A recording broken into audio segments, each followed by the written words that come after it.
Okay, hello. We are now going to start the first chapter of the first unit in AS. And this first chapter is related to the concept of enterprise or entrepreneurship. All right. So let's start with this. Now, all business activity, of course, starts with enterprise. And what is enterprise? Enterprise is risk taking. When you take the risk to produce the product, you bring the factors of production together, you bring land, labor, and capital together, and you start the production process. That involves a risk, and the risk is that the product that you are producing may not sell or it might fail. But this function of bringing the factors of production together and starting the production process is extremely important for kicking off business activity. And there are enormous rewards associated with entrepreneurship, and the reward which is associated with it is called profit. So the reward for entrepreneurship is profit. So please remember, businesses are concerned with adding value to the raw material. Now initially the entrepreneur has the raw material, and that raw material is then converted into a finished product which is sold into the market, and for that the consumer is willing to pay a price. All right, so we are going to look at this concept a little bit in detail in this chapter. All right, so as we already said, businesses add value to the raw material, and then they are sold at a price which is greater than the raw material cost. All right, so here are some pictures of entrepreneurs, and these are very successful people. What did they do in life? The only thing that distinguishes them from other people is their ability to take risk and to come up with new ideas, to pursue their dreams and to realize them. All right, so now let us see, based on your course, what entrepreneurs do. As I said, they take risk, but they take specific types of risks, different types of risks. They take financial risk of starting a venture. You are investing money into the business. You are investing money. You are investing capital. All right. So putting your money in something which is iffy, which is not very certain, is a considerable risk, and they take that risk. They accept responsibility for management. Now please remember, when you start a business, you don't have managers, professional managers who are there to help you out. No, initially you have to do everything yourself. It's a pretty difficult job. All right, and 60%, in fact 70% of all new businesses fail. So there is a major risk of failure associated with entrepreneurship. But as I said, rewards for survival are great, and we are going to see those rewards as we move on. Remember what we studied in leadership? Leadership is a set of qualities. All right, so just like leadership is a set of qualities, entrepreneurship is a set of characteristics. All right, and these characteristics are 6, and I've created an acronym for this. Okay, in one word. Now what is the acronym for these characteristics? ISM, LSM. Okay, what are the characteristics of the entrepreneur? How will you learn them? Simply learn this word, ISM.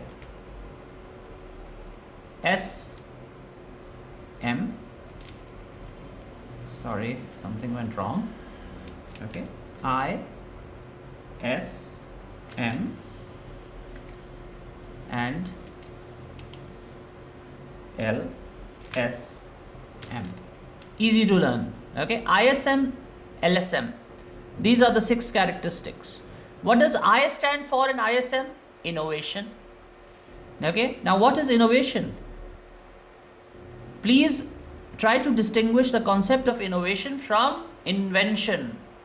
What is an innovation? Innovation is an improvement on an existing product. Invention is the creation of a complete new product category. When the Wright brothers created the aircraft in 1903, that was an invention. All subsequent improvements on that first aircraft, which was called Flyer 1. All subsequent changes, improvements are innovations. When Graham Bell created the telephone, that was an invention. All further improvements on that are innovations. So entrepreneurs are not scientists. They are not concerned with breakthrough inventions. They are more concerned with innovations. Second, ISM. So what does S stand for? Self-motivation. We've already studied motivation. Motivation means an internal drive to change the situation for the better. All right, an internal drive to achieve. It can be inspired from outside, but motivation is always internal. So setting up your own business can only be done by someone who is highly self-motivated and who's willing to put in a lot of effort and a lot of time to make sure that this business becomes a success. Thirdly, like a leader, if you remember the qualities of a leader, one quality was multi-skill, and the same quality is required in an entrepreneur. He has to be multi-skilled, especially when he's starting a new business. He has to look after a number of things. I gave the example of the founder of Jung. You know, the founder of the Jung newspaper, Mir Khalilur Rahman. When he started the newspaper, he was the only typist, he was the only reporter, he was the only manager, he was the only distributor. In fact, he was also the hawker for his newspaper. So he was multi-skilled. He did all the things himself. Then let's come to the LSM. What is LSM? Leadership. All right, leadership. The ability to convince someone to follow you, the ability to influence someone, the ability to wield power over someone. Those skills should be there. All right. Classic example would be Ted Turner, the founder of CNN. When he created CNN, he created it. There was no concept of 24-hour cable news channels in the United States at that time. And his friend who worked with him was Reese Schonfeld, and he told Ted Turner, "Don't start CNN, because if CNN fails, we are going to lose everything." But then everyone went along with Ted Turner, and CNN was created. Why? Because they believed in him. He led by his example. Okay? And why did he lead by his example? Why did he do something big that everybody thought would fail? Because he had a lot of self-confidence, and that is the other S, LSM, self-confidence. What is self-confidence? It comes from a high degree of knowledge about yourself. Remember emotional intelligence? Self-knowledge and social knowledge, and then self-management and social management. So this ability to know yourself and to know the environment then creates self-confidence, which helps you bounce back in a difficult situation. All right, and of course he's a risk taker. So these characteristics, of course, are very important for an entrepreneur. All right, so entrepreneurship brings some challenges. What are the challenges that you have to face when you want to start something new? Number one, you have to identify a business opportunity. It sounds easy, but it's difficult. Where is a gap, a need which has not yet been fulfilled, and you can identify it and then work on fulfilling it? For that you need ideas, and you need ideas that are actionable.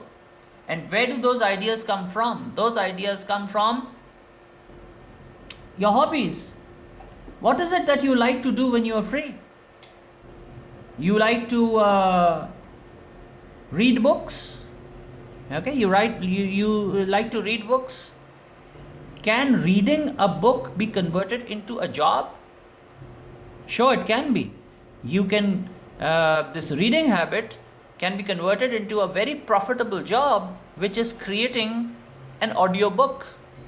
Audiobook, if you just surf the internet, you will see that audiobooks are a very popular concept and they sell for a lot of money. So your skill is reading, your hobby is reading. You convert it into a profitable venture. That's entrepreneurship. Okay, you have your previous employment experience, you convert that into a business. You go to a conference, you hear something interesting. There are 1,000 people in the conference, but you convert it into a workable, actionable business idea. You are an entrepreneur. Internet gives you a lot of ideas. Please keep in mind, most of these ideas are not very workable for a lot of people. The internet claims that, all right, this person did this, he dropped out of college and he became this, that, but that person is 1 out of a million. You may not be 1 out of the million, but nonetheless, it's an important source of ideas. The second challenge is, where will you bring the capital?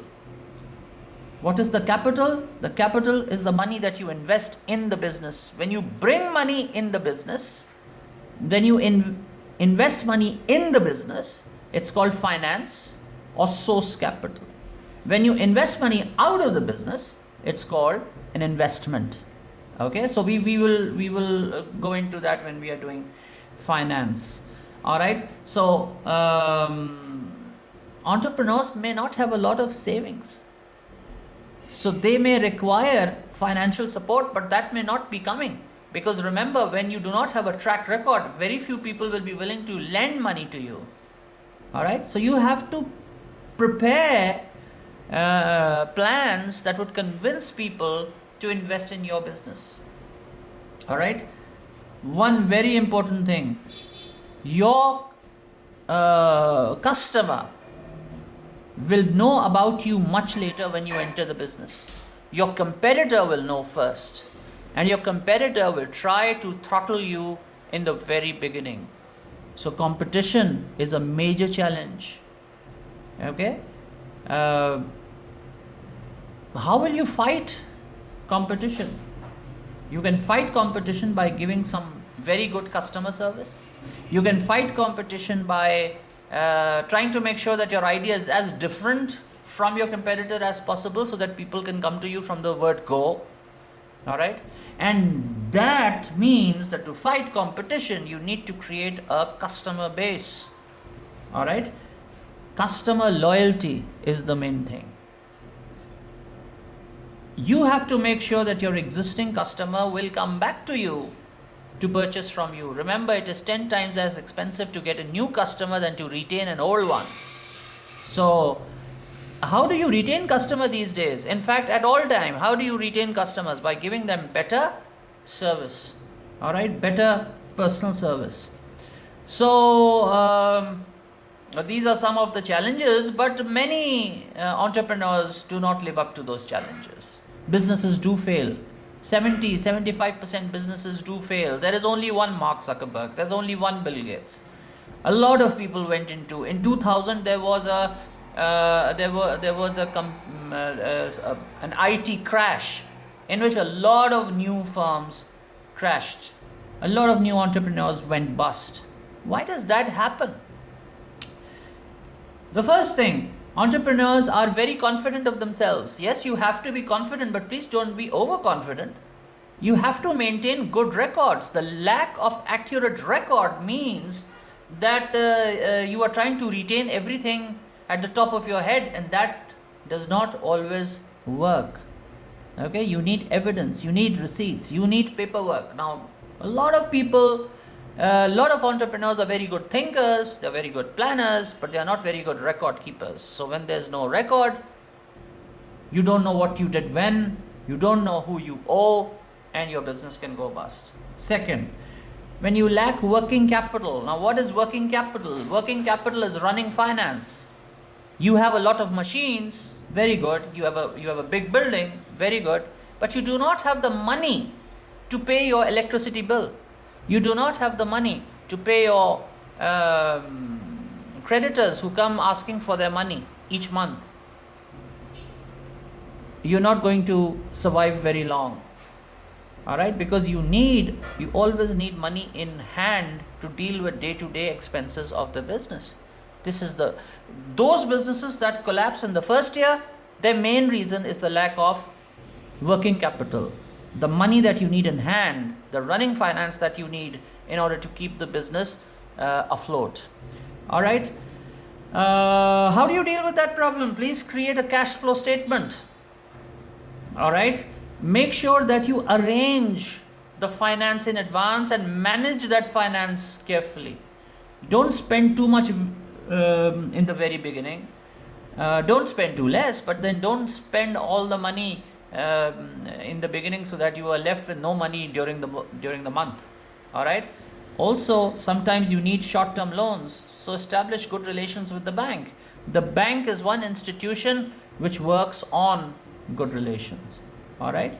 So another very important thing that leads to failure is poor management skills. As I said in the beginning, you cannot hire expensive managers, you cannot hire experienced managers, because they come expensive. That's going to add to the cost of the business, and in the beginning you do not have the money to pay very expensive managers. All right. So you have to do good management, and if you are not good at managing cash, if you are not good at coordinating, if you are not good at communication, if you are not good at marketing has changed. It has become social media marketing now. It has become mobile phone marketing now. The old concepts of marketing are going. So if you're not adept at that, if you haven't taken adequate training before that, then you are not going to be a good marketing manager. Okay. You can hire the staff, you can train the staff, but can you afford that? That's the big question mark. One answer is to get trained yourself, or go and work first somewhere and earn some experience. Then, very important reason why businesses fail: they fail to recognize what changes have occurred in the business environment. Please remember, in business, the only constant is change. The only thing that's constantly happening is change. Are you abreast of that change? You have to remain 10 years ahead of the market to be able to take advantage of the market. If you cannot anticipate the change, and if you cannot adapt to the change, then you are most likely doomed to failure, because new competitors are entering, new laws are coming in. The economy is changing, government policy is changing, technology is changing. Are you abreast of that? The entrepreneurs who are not abreast of that, those who resist change, those who don't like change, will most likely not survive in such an environment. Okay. So now what will be the impact? The analysis. Okay. Enterprise is something very good. The difference between a developed nation and an underdeveloped nation is that developed nations have a lot of enterprising people. These enterprising people bring about economic growth. Okay. So this is about enterprise. I hope I was able to convey the basic concepts, and now in the next video we are going to do the next chapter. Thank you.